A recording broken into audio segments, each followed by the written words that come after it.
In today's video, I'm going to teach you how to fix DaVinci Resolve crashing. We'll walk through a clear set of actions that address the most common causes of instability, from graphics settings to playback optimizations. Follow along in your own project so you can see the difference right away.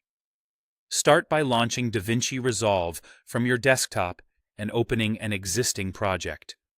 Working inside a real timeline helps you reproduce the issue and confirm when it's fixed. Next, open the DaVinci Resolve menu at the top of the screen and go to Preferences. Choose the System tab, then open Memory and GPU. Here, uncheck Auto for GPU selection and manually pick your dedicated graphics card. Many systems have both an integrated and a dedicated GPU, and Resolve can become unstable when it bounces between them. Locking it to the dedicated card gives Resolve consistent access to the power it needs and often eliminates crashes during playback, scrubbing, and exporting. If Resolve crashes during playback or while you edit, your timeline might be too taxing for your hardware. Go to Project Settings, then open Master Settings.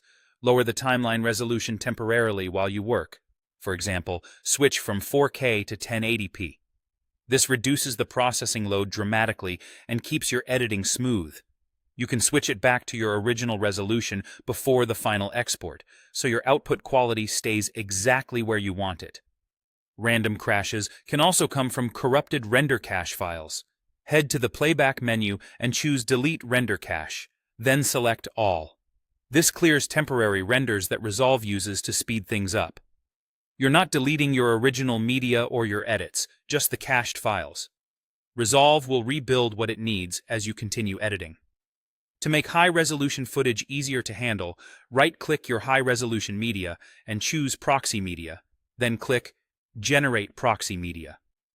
Proxies are lighter versions of your clips that keep everything in sync while dramatically reducing the strain on your system. Editing becomes snappier, and Resolve will automatically reference the full quality media when you finish and export. If you're on Windows and still seeing instability, try running Resolve in compatibility mode. Right-click the program's shortcut, go to Properties, open the Compatibility tab, and enable compatibility mode for Windows 8. This can smooth out issues on certain driver and hardware combinations. That's it. Apply these changes, test your timeline, and you should see Resolve become far more stable. Thanks for watching, and happy editing.